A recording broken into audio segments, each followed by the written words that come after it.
파라는 마무리되었습니다. 수기는 퇴치되었고 여리와 강철이는 생사를 넘나드는 전투 끝에 서로를 조금씩 이해하기 시작했죠. 그리고 이제 구와 숨겨져 있던 인물들과 오래된 진실이 서서히 어둠 속에서 고개를 들기 시작합니다. 할머니 넙덕의 죽음이 강철이 때문이라고 믿어온 여리. 그 오해는 마침내 풀립니다. 하지만 오해가 풀린 그 자리는 죄책감과 미안함이 깊게 남아있었죠. 여리는 강철이를 찾아가 그동안의 감정을 쏟아냅니다. 왜 그동안 말 안 했어? 내가 얼마나 너를 미워했는데. 우리 할머니 팔척기 때문이었다며. 너도 알고 있었잖아. 그녀의 눈에는 억눌렀던 울분이 떠오르고 입술은 자꾸 떨립니다. 미안해, 널 오해하고 상처 줬던 거. 앞으로는 진심으로 몸주신으로 널 모실게. 승천하는 날까지 내 전부를 다해. 그 말을 들은 강철이는 익숙한 듯 그러나 조금은 쓸쓸한 표정으로 웃습니다.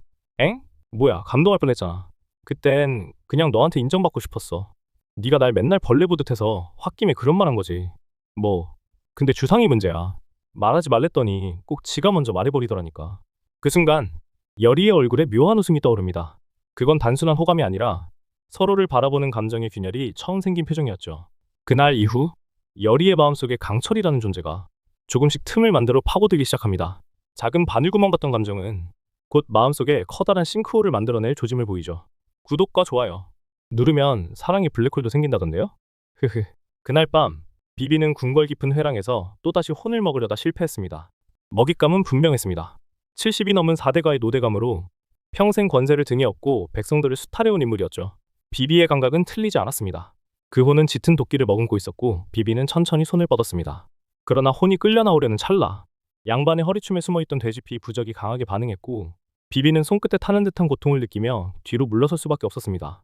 그가 손등을 만지작거리며 뒤뜰로 걸어 나올 때 마침 강철이가 그를 발견했죠. 강철이는 비비의 손을 보며 웃음을 터뜨렸고 비비는 투덜거리며 자신의 상황을 이야기했습니다. 이제 12개의 혼만 남았지만 궁궐에 퍼진 부적들 때문에 한 발짝도 쉽게 움직일 수 없게 되었다고 하소연했죠. 강철이는 가볍게 넘기려 했지만 비비는 이전보다 진지한 얼굴이었습니다. 승천이 코앞에 왔지만 그 길을 사람들 스스로 막고 있다며 답답함을 토로했죠. 그러다 강철이는 무심히 말했습니다. 그거 열이라면 풀 수 있을 거야. 그 말에 비비는 멈칫했고 곧장 열이가 있을 만한 곳으로 향했습니다. 한밤중 열이는 궁궐 안정원에서 혼자 부적 정리를 하고 있었습니다. 달빛 아래 그녀의 손끝에서 정화수의 물결이 잔잔히 흔들리고 있었죠. 그때 비비가 조용히 모습을 드러냈습니다. 열이는 이미 그의 기운을 느끼고 있었기에 놀라지 않았고 비비는 별말 없이 손등의 흔적을 내보였습니다. 그녀는 말없이 다가와 손등을 살펴봤고 그제야 비비는 조용히 입을 열었습니다. 이번에는 그냥 양반 하나를 먹으려 했을 뿐이고 그가 정말 악한 사람이었노라고. 혼 자체가 지독하게 탁했다고 말했죠. 열이는 그 말에 아무런 반응을 보이지 않았습니다. 하지만 비비는 알 수 있었습니다. 그녀는 그가 누구인지 이미 알고 있었고 한 번은 자신이 제지한 적도 있었으니까요. 비비는 작게 한숨을 쉬며 말했습니다. 이제 12개 남았다고요. 그 12개를 넘지 못하면 승천은 끝이라고요. 열이는 아무 대답 없이 잠시 고민에 잠겼습니다. 그러고는 조심스레 손을 뻗어 열이는 말없이 옷자락 안에서 하나의 도구를 꺼냈습니다. 그것은 오래된 청동방울, 넙덕이 생전 결계를 칠 때마다 사용하던 질령방이었죠. 열이는 방울을 가볍게 흔들었습니다. 딸랑 소리 없이 울리는 방울의 진동이 비비 손등에 붙어있던 돼지피 부적의 기운을 서서히 흩뜨리기 시작했습니다.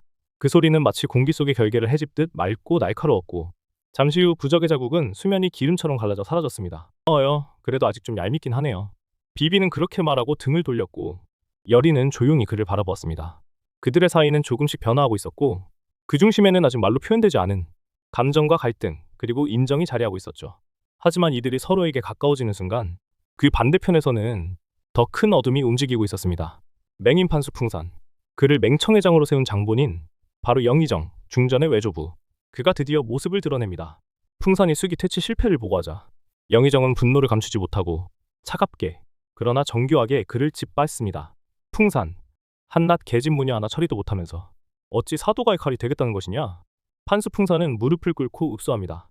어르신 억울합니다. 모든 게 그 열이라는 무녀 때문이옵니다. 13년 전 개묘년의 일 기억하시지요? 그때 그 무녀 넙덕, 그 핏줄이 지금 애체장으로서 주상 곁에 있습니다. 풍산의 말에 영의정의 눈이 가늘게 좁아집니다.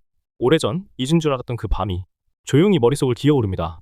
그 밤 그는 선왕의 개혁을 막기 위해 팔척기를 부추겼고 그것이 결국 대비의 아우 남현 부원군의 죽음으로 이어졌습니다. 그때 선왕을 먼저 보냈어야 했는데 넙덕이라는 무녀만 아니었더라면 참으로 질긴 악연이다. 그의 목소리는 핏줄이 아니라 권력만을 보는 자의 냉기였습니다. 영의정은 곧장 대비를 호출하고 중전에게도 귓속말을 건넵니다. 그녀의 눈엔 순수한 충성도, 맑은 슬픔도 없는 섬뜩한 충동이 스며 있었습니다. 그리고 또 다른 장소, 왕 이정희 곁에 서 있는 최현우 대감은 조용히 책상 서랍을 열어 은밀히 전해받은 서구의 신분개혁 서적을 꺼냅니다. 불온서적으로 금지된 그것은 조선을 다시 그릴 수 있는 씨앗이었죠. 이제 증거만 있으면 됩니다. 그는 13년 전 대비에 아우가 죽던 밤 팔척기를 부른 자가 누구였는지를 밝히기 위해 움직입니다. 그리고 그와 마주친 이는 가섭스님. 스님은 말합니다. 그날의 홀령은 아직 이 땅을 떠나지 않았습니다. 귀는 죄의 그림자를 먹고 자라거든요. 이제 귀궁의 부대엔 왕과 무녀, 이무기와 귀, 권세가와 수행자의 입장이 모두 세팅되었습니다.